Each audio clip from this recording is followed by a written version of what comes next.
Stereotypes that are placed on young adults in the United States can negatively impact their daily lives and social development. It affects how they view themselves and their beliefs.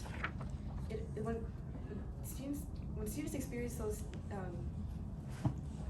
when teenagers experience those stereotypes, it can lead them to do unhealthy and unsafe practices that could risk their lives. Good morning. My name is Ava Kakagan. My name is Julia Carnero. My name is Michelle Gifani. My name is Naveen Saul. And my name is Jeannie Jatani. Today we will be discussing how the stereotypes placed on U.S. youth minority affects their social development in the United States today.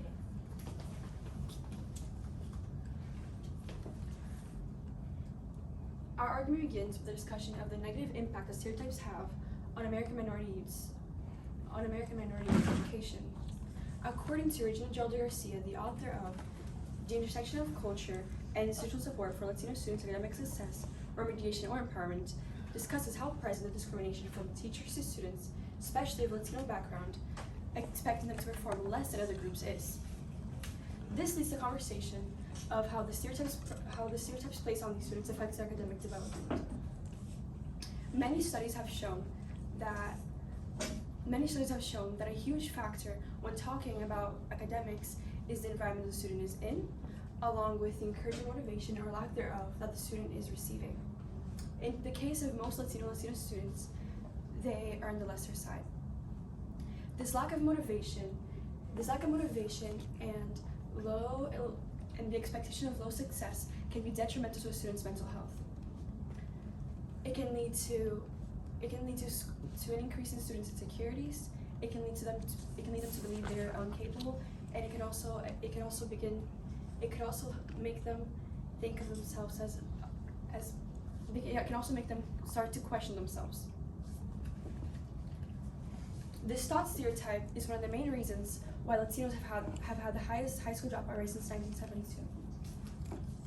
As a result, researchers have begun to examine the characteristics that lead to academic success and failure among Latino students.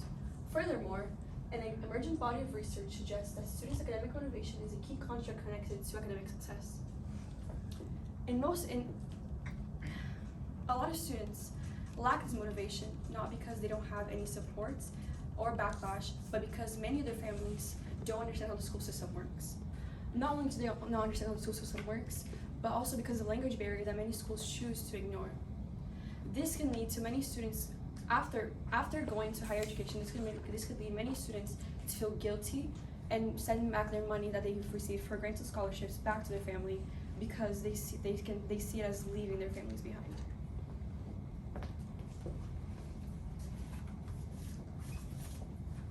Another example of how minority groups are stereotyped in the academic system can be seen through the experiences of Asian Americans.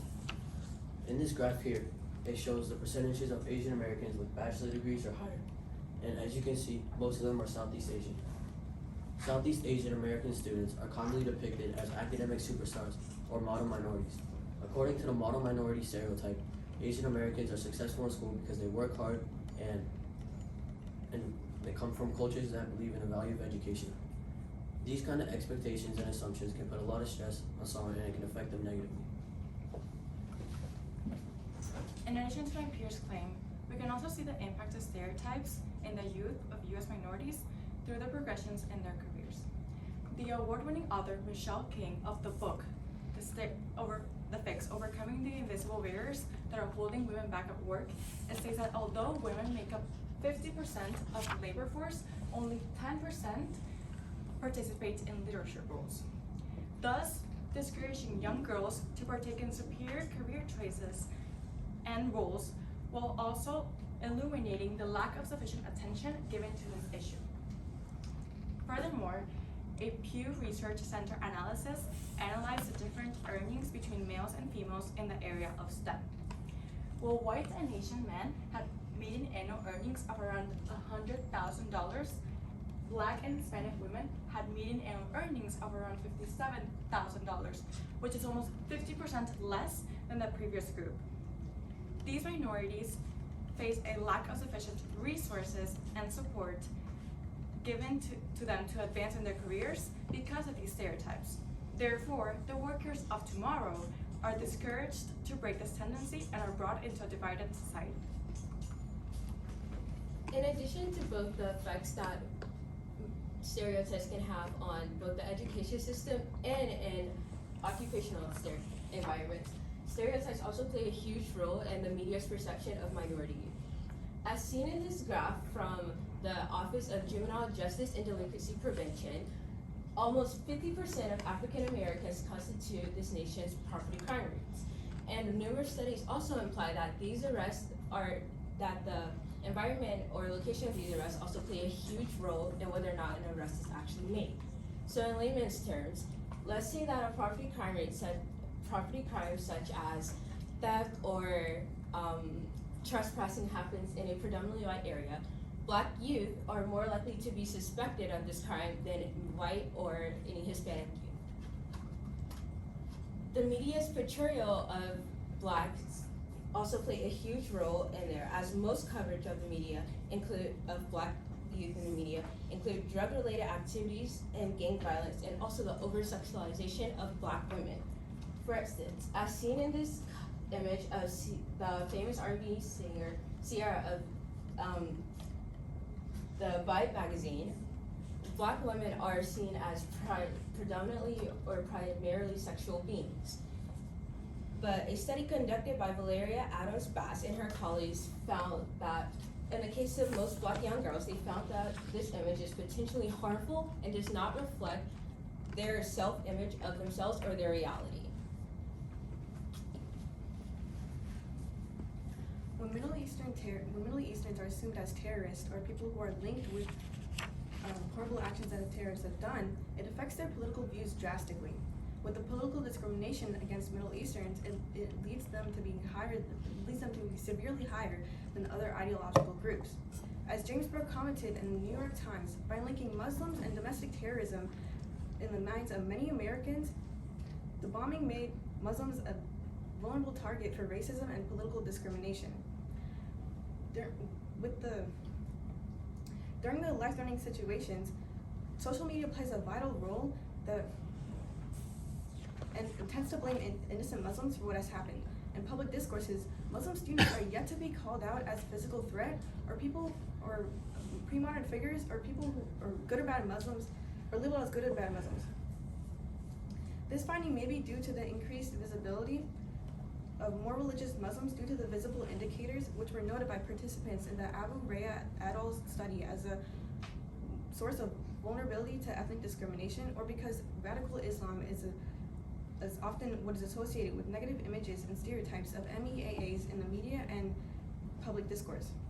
All of these stereotypes aimed towards Muslims lead them to being affected with their mental health and how they view themselves. Lastly, stereotypes negatively affect the American youth because it limits their innovation and creativity and further decreases the diversity among groups such as in school or in their future careers, and encourages discriminatory practices and tendencies. Although their general assumptions can help individuals find a community that understands their traditions and experiences, it further separates the overall population. So what is the impact of this practice? Ultimately, because of stereotypes, the youth of U.S. minorities are brought into an unwelcoming community that excludes certain groups from common environments such as school and work. Therefore, while also negatively displaying them in the media, these individuals are discriminated for their race, religion, or gender, which can negatively impact their mental health, and it can also limit their ability to prosper in the future. Thank you.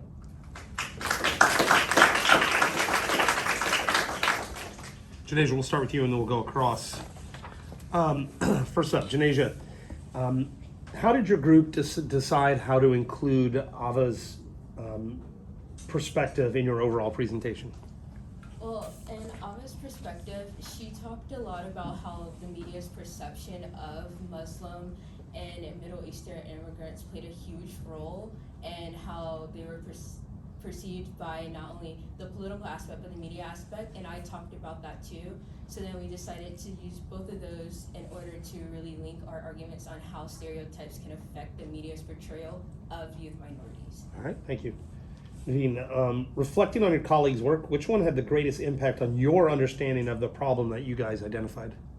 For me, it'd be Ava's paper because she talked a lot about how it's not just like in race, but it's also in religion too. And she talks about how the stereotypes can affect the Muslim community, and that opened up my eyes to see that it's more than just race. Okay.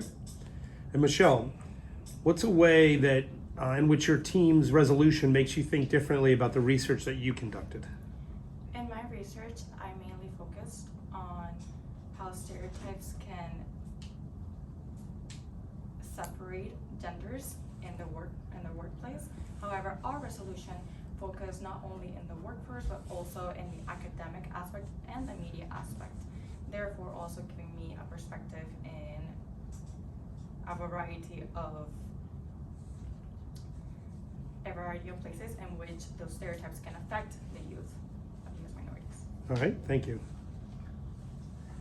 Ava, what's an example of an argument from one of your peers' reports that you decided not to use in your presentation, and why? In Janaja's research, she mostly talked about the judicial area, but we were with my research and her research, we were both talking about the portrayal in the media, so we decided to link the media instead of just her talking about the judicial area. All right, and save the best for last, Julia. Describe an argument from one of your peers' IRRs that makes you think differently about the solution or the conclusion, I guess, that you guys came up with. Okay, so I would say can you repeat the question, please? Sure. Describe an argument from one of their IRRs that makes you think differently about the conclusion that you guys came up with. Okay, so the conclusion that we came up with is that mental health the mental health of U.S. minority groups is very much affected by the stereotypes placed on them. But we discussed it more from, again, how they talked about it before, the media or in future careers or in a school setting.